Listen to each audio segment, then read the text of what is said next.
안녕하십니까. 그것이 알고 싶다.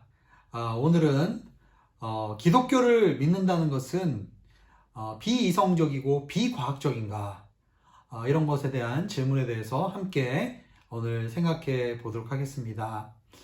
여러분, 먼저 우리가 이 질문에 대해서 생각해 볼 때 먼저 믿음에 대해서 한번 생각을 해봐야 될 것 같아요. 믿음이란 과연 무엇일까? 네. 우리가 보통 이제 그 교회에서 예배를 드리거나 또 모임을 할 때 우리가 가끔 이제 우스갯소리를 이렇게 하지 않습니까? 믿습니다. 무조건 믿습니다. 이렇게 믿습니다를 세게 하면은 믿음이 좋고, 믿습니다가 약하다 그러면 믿음이 약하다. 뭐 이렇게 생각할 수가 있지 않습니까? 우리가 믿음이라고 할 때 저는 이 믿음을 하나님과의 인격적인 관계를 맺는 것이다 라고 한번 정의를 내려보고 싶습니다. 하나님은 영이시고 또한 하나님은 인격이시기 때문에 우리가 하나님과 믿음을 가지고 관계를 맺는다는 것은 우리가 전인격적으로, 즉 우리의 지정의를 통해서 하나님을 알아가고 하나님을 만나는 것입니다. 그렇기 때문에 우리의 믿음에는 반드시 지적인 이해가 수반되고, 또한 하나님을 우리가 믿을 때 우리의 감정 가운데서 하나님을 정말 느끼고 터치하는 일들이 일어납니다. 아울러서 우리의 믿음 가운데는 실천이 분명히 필요합니다. 의가 들어가기 때문에 우리가 믿었을 때 진짜 그 믿음이 정말 하나님 앞에 올바른 행동과 생각과 말과 이런 것들로 나타나지 않으면 그 믿음은 사실은 진정한 믿음이라고 보기 어려운 것입니다. 그렇기 때문에 저는 기독교가 비이성적이라고 생각하지 않습니다. 하나님과 우리와의 관계를 맺을 때 우리는 우리의 지성을 사용해서, 우리의 논리를 사용해서 하나님을 알고 하나님을 이해할 수 있도록 하나님께서는 우리에게 하나님의 계시를 허락하셨다라고 저는 믿습니다. 여러분, 로마서 1장에 보면 이런 말씀이 있죠. 세상이 창조된 이후로 하나님의 보이지 않는 것들, 곧 그분의 영원하신 능력과 신성이 그분의 만드신 만물을 통해 명백히 알게 됐으므로 그들은 변명할 수 없습니다. 여러분, 이 말씀을 통해서 우리는 일반 계시에 대해서 하나님께서 이 자연 사물 만물을 통해서 하나님의 솜씨, 하나님의 성품, 하나님의 지혜를 이 모든 만물을 통해서 보여주고 계시다라고 생각해요. 그렇기 때문에 사실은 이 자연 질서를 바라보면 이 하나님의 이 계시를 우리가 100%는 아니지만 하나님을 느낄 수 있고 하나님을 이해하고 하나님을 알 수 있게 해놓으셨습니다. 그런데 여러분, 이 자연 만물을 생각해 보십시오. 계절이 바뀌거나 하루가 바뀌거나 또 이 자연 만물이, 이 생태계, 이 자연이, 우주가 운행되는 가운데는 이 자연 법칙이라는 게 있어요. 하나님이 이 세상을 만들 때 변덕스럽거나 불규칙적으로 해놨거나 뭐 엄청난 이 변동이 있다고 한다면은 사실은 모든 과학적인 조사가 불가능할 겁니다. 여러분, 과학이라는 것은 결국은 일정한 법칙을 그 안에서 발견하고, 그리고 그 안에서 가설을 세우고 그 가설을 실험해서 증명하는 것이 과학적인 원리라고 저는 알고 있습니다. 결국 하나님이 만들어 놓으신 이 창조의 세계가 가변적이고 불확실성이 있고 변덕스럽고 이렇다면은 어떻게 보면은 이 과학적인 리서치 자체가 불가능할 수 있어요. 그렇지만 하나님이 만들어 놓은 이 일반 계시를 통해서 우리는 하나님이 만드신 이 세상이 정말 치밀하게 마치 톱니바퀴가 돌아가듯이 이 세상이 유지되고 있다. 예전에 저는 어떤 과학자분의 이야기를 들은 적이 있는데, 이 딱따구리가 이 나무를 이렇게 쪼는 이 과정 속에서 그 조그만한 이 조직이나 이런 것이 벗어나기 시작하면 그 딱따구리가 이제 나무를 쪼을 수 없다. 굉장히 치밀하게 이 모든 것들이 만물이 구성되어 있다라는 것을 이야기를 들은 적이 있습니다. 여러분, 우리 생체도 마찬가지죠. 우리의 몸도 사실은 우리가 조금만 밸런스를 잃어버리면은 우리가 건강이 상하고 멀쩡하게 걷던 사람이 걷지 못하게 되는 것을 보게 됩니다. 하나님의 이 창조의 질서와 섭리를 바라볼 때 하나님은 참으로 치밀하고 그리고 과학적이고 논리적으로 이 세상을 창조하셨기 때문에 결국은 이 세상 만물을 과학적으로 탐구한다는 것은 하나님께서 그렇게 이 세상을 지으신 그 질서 안에서 우리가 이 과학적인 연구와 과학적인 추론과 이런 것들이 저는 가능하다고 생각해요. 그래서 어떤 그 기독교 변증가들은 이런 얘기를 하죠. 이 세상 모든 만물에는 원인과 결과가 있다. 그런데 그 모든 원인을 보면 그 어떤 일이 일어났을 때 분명히 그 일이 일어난 것에는 원인이 있어요. 그리고 그 원인은 또 다른 그 원인이 있고, 그래서 그 원인을 쭉 찾아가다 보면 그 원인의 끝에는 하나님이 계시다라는 거예요. 결국은 이 세상이 그냥 우연히 이렇게 나타난 것이 아니라 이 세상은 끊임없는 인과관계에 의해서 원인과 결과, 원인과 결과, 원인과 결과를 통해서 이 세상이 지금 존재하고 있는 것이죠. 여러분, 어떤 물건이 만들어졌을 때 그 물건을 누군가가 만들었고, 그리고 그 물건을 만들어진 부품을 또 그 어떤 누군가에 의해서 뭔가가 만들어졌고, 그리고 그것을 또 어떤 사물이 존재했기 때문에 이제 존재가 가능하다라는 거예요. 예전에 미국의 니키 건불 목사님이 이제 설교하던 그 예화에 보면 이런 이야기가 있습니다. 영국의 하이드 파크에서 이제 스피커스 코너라는 데가 있는데, 거기 보면은 이제 일요일 오후에 되면 많은 사람들이 나와서 이 스피커스 코너에서 자기의 주장을 이제 어떤 주제를 놓고도 그것을 이제 이야기할 수 있는 코너가 바로 스피커스 코너입니다. 근데 어떤 무신론자가 스피커스 코너 코스에 와서 이렇게 얘기하는 거예요. 나는 이 세상이 신에 의해서 창조되었다고 믿지 않습니다. 저는 이 세상이 그냥 happen to be, 그러니까 이 세상이 그냥 우연히 그냥 이렇게 그냥 만들어진 것이 아니라 우연히 생겨났다라고 자기는 생각합니다 라고 주장하는 거예요. 근데 갑자기 뒤에서 누군가가 이 무신론자한테 결함을 던졌습니다. 그래서 이 사람 뒤통수에 결함을 맞고 이제 결함이 이렇게 흘리기 시작한 거예요. 그러니까 이 무신론자가 화가 난 거죠. 이거 누가 이 결함을 나한테 던졌나요? 라고 사람들한테 이제 소리를 쳤어요. 그러니까 관중들 속에서 사람들이 그렇게 얘기합니다. 네, 결함이 그냥 우연히 머리에 그냥 부딪힌 거예요. 우연히 그냥 결함이 생긴 거예요. 라고 이야기를 했다고 합니다. 여러분, 성경에 보면은 여러 가지 기적의 사건들이 나타납니다. 예를 들어서 예수님께서 무리를 걸으셨다든지, 아니면 보리떡 5개와 물고기 2마리로 이제 3,000명이 넘는 사람들을 먹인 그런 사건이라든지, 아니면 예수님의 병고침의 역사, 치유의 역사들, 기적의 역사들이 많이 나와 있어요. 어떤 분들은 그런 얘기를 합니다. 이 기적을 믿는다는 게 지금 21세기에 과학이 발달하고 기술이 발전한 시대에서 과연 우리가 이러한 성경에 나와 있는 기적을 믿을 수 있느냐, 그리고 이 기적을 믿는다는 것이 과연 논리적이고 과학적이냐, 그렇게 묻는 분들이 있습니다. 그러나 만약에 하나님께서 이 세상을 창조하셨고 그 하나님은 전지전능한 하나님이다, 만약에 우리가 그거를 믿는다면은, 그렇다면은 그런 하나님께서 이 땅 가운데 기적을 만들 수 있다라고 믿는 것이 과연 비논리적인 것일까요? 하나님이 계시지 않고 하나님을 믿지 않는 상황에서 이 세상에서 과학적인 그러한 어떤 자연계의 법칙을 뛰어넘는 어떤 일들이 발생했다. 그렇다면 사실은 우리가 하나님의 존재에 대해서 믿지 않는 경우에는 그런 그 기적을 믿는다는 것이 비논리적으로 생각될 수 있어요.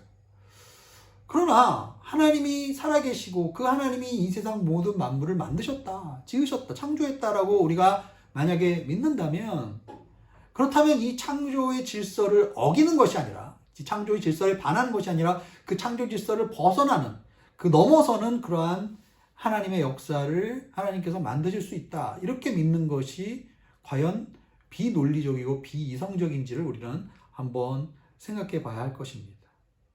여러분, 성경에 나오는 기적들이 이 자연 질서를 뛰어넘는 것이긴 하지만 그러나 자연 질서를 거스리는 것은 아니라고 보여져요.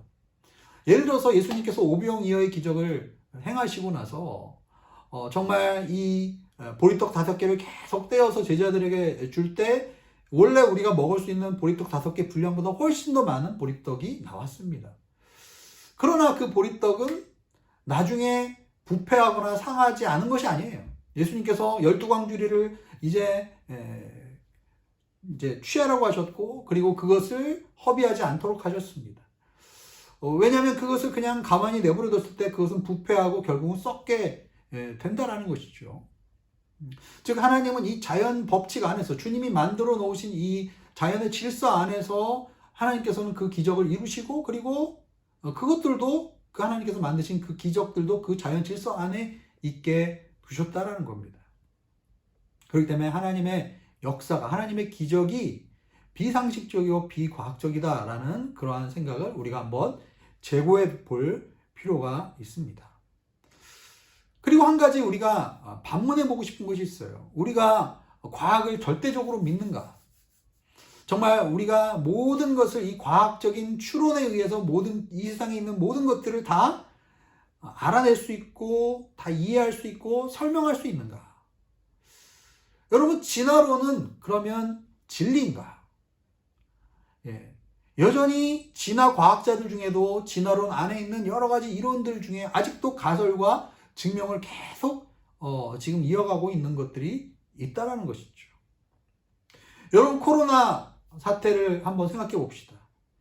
여러분, 이 코로나 사태가 정말 이 코로나 바이러스가 이렇게 변종이 생기고 이렇게 할 것이라는 것이 과학자들이 다 예측하고 다 맞출 수 있었습니까? 그리고 지금 인류는 코로나 바이러스와 싸우기 위해서 지금 백신을 개발하고 그리고 치료제를 개발하고 있지만은, 그러나 이 모든 이 과정 가운데 과학적인 그러한 방법을 동원해서 과학의 기술을 통해서 우리가 지금 이 코로나를 퇴치하고 있습니다만, 왜냐하면 하나님이 지으신 창조 세계의 그 원리들을 통해서 우리는 그것을 지금 실행하고 있습니다. 그러나 코로나 바이러스의 원인과 앞으로 어떤 식으로 발전될 것이고 이런 것을 다 과학적으로 설명하고 있지 못합니다. 여러분, 한동안에 창조과학이라는 것이 굉장히 많이 우리 가운데 이야기가 되어졌습니다. 여러분, 창조과학을 저는 비하하거나 창조과학을 반대하고 싶은 생각은 없어요. 저는 예수님을 믿는 우리 과학자분들이 그냥 사람들이 이 세상의 진화론에 대해서 무조건적으로 추종하고 그 진화론을 통해서 신앙을 잃어버린 사람들이 많았기 때문에 어떻게 보면 하나님의 이 창조의 역사를 과학적으로 증명해보고자 하는 그 노력들과 시도들이 모든 것이 틀렸고 모든 것이 사실 잘못됐다고 여겨지지 않습니다. 그리고 실제로 그런 것들을 이제 발견하려고 하는 노력 중에서 상당한 부분 우리의 믿음을 인커리지하는 좋은 것들이 있다라고 여겨집니다. 그러나 여러분, 창세기 1장에 하나님께서 태초에 하나님이 천지를 창조하셨느니라. 하나님이 6일 동안 창조하신 이 창조의 기사들을 이 창세기 기자가 기록한 것은 과연 과학적 지식을 우리에게 제공하기 위해서 창조의 기사를 썼는가?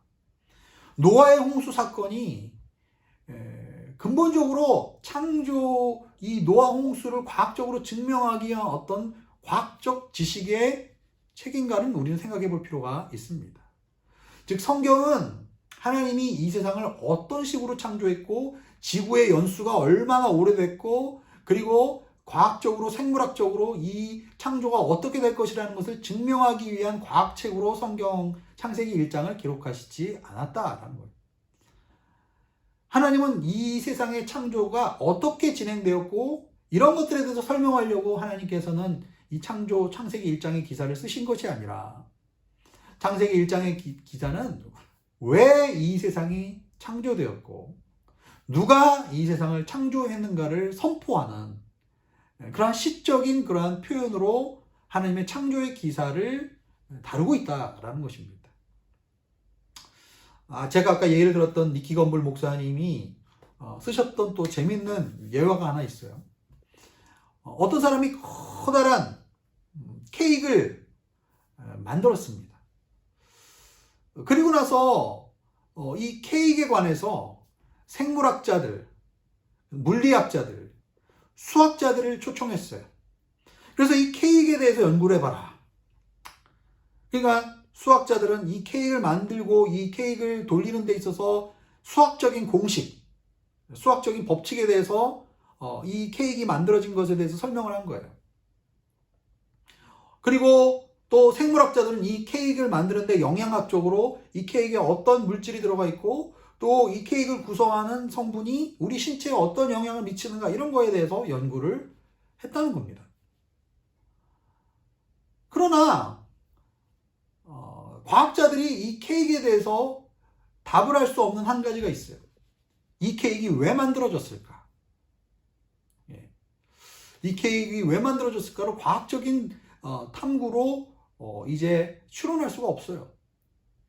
여러분, 케이크가 왜 만들어졌는지는 그 케이크를 만든 사람한테 물어봐야 돼요. 그 케이크를 만든 사람한테 이 케이크 왜 만드셨어요? 그 케이크를 만든 사람이 뭐라고 그랬습니까? 내일 제 동생이 생일인데 그동안에 제가 동생한테 잘못한 게 많아서 이번엔 특별하게 좀 케이크를 크게 이쁘게 돈을 많이 들여서 좀 만들었습니다. 여러분, 저는 창세기 1장에 나오는 창조의 기사가 우리가 과학적으로 분석할 수 있는 그런 내용들, 물론 일부는 그런 힌트를 줄 수는 있습니다만, 그러나 창세기 1장에 나오는 이 지구의 창조에 대한 이 기사는 이 지구가 오래된 지구냐 아니면 얼마 된지 않았느냐, 그리고 창조의 날이 뭐 하루냐, 진짜 우리가 생각하는 하루냐, 아니면 상징적인 그런 날이냐, 창조의 그런 종끼리 진화가 가능한 것이냐 아니냐, 이걸 창세기 1장 가지고 우리가 볼 수 있는 것이 아니라는 거예요. 창세기 1장은 하나님이 이 세상을 왜 만드셨고 이 세상을 어떻게 하나님께서 누가 창조하셨고, 이러한 것에 대해서 하나님께서 당신의 그 신비를 우리 가운데 계시하시는 하나님의 책이라고 생각합니다. 여러분, 그래서 우리가 성경은, 기독교 신앙은 비이성적이거나 비논리적인 신앙은 아니라는 거죠. 그러나 하나님께서 지으신 이 모든 성경에 나와 있는 이 신비를 우리는 과학적으로 다 증명하려고 할 수는 없는 겁니다. 그러나 분명히 이 창조 만물을 통해서 하나님 지으신 이 세상을 통해서 사람들은 지금도 과학적인 연구를 하고 있고, 그리고 결국은 그 하나님의 신비를 우리가 다가가고 있는 거예요. 예전에 제가 영국에서 공부할 때 이 로얄 사이언티픽 소사이어티, 즉 왕립과학원이라는 곳을 제가 한번 지나친 적이 있어요. 영국에서 미국 다음으로 노벨상을 많이 받은 과학자들이 많이 있는데, 그들 가운데 이 과학을 깊게 연구하면서 그들이 무신론자가 많은가 아니면 유신론자가 많은가 이렇게 질문을 해봤대요. 그랬더니 70%가 넘는 그 영국의 그 왕립과학원에 있는 과학자들 중에 70%가 넘는 사람들이 유신론자가 많았다는 거죠. 이 과학의 현상을 연구하면서 정말 알 수 없는 그 신비와 이런 것들을 보면서 결국은 내가 이 세계 만물, 이 모든 것들을, 현상을 연구하면서 결국은 이곳에 하나님이 계시고, 하나님이 없이 그냥 우연히 이 세상이 그냥 만들어져서 그냥 변덕스럽게 이 세상이 그냥 아무렇게나 진행되는 것이 아니라, 이 창조 만물과 질서를 볼 때 과학적인 연구를 할 수 있도록 이 모든 이 인류의 이 모든 이 자연 만물의 법칙을 보면서, 이 창조 세계가 지어진 이 하나 이 솜씨를 보면서 이것은 누군가의 원인 제공자가 있다. 그리고 이 세상은 그냥 우연히 만들어진 것이 아니라 반드시 이유와 목적이 있다는 것을 우리에게 얘기해 준다고 합니다. 여러분, 오늘 이 질문에 대해서 여러분 신앙생활하면서 조금이나마 도움이 됐기를 바랍니다. 여러분, 한 주간 승리하시고요. 또 다음 주에 그것이 알고 싶다로 다시 만나 뵙겠습니다. 안녕히 계십시오.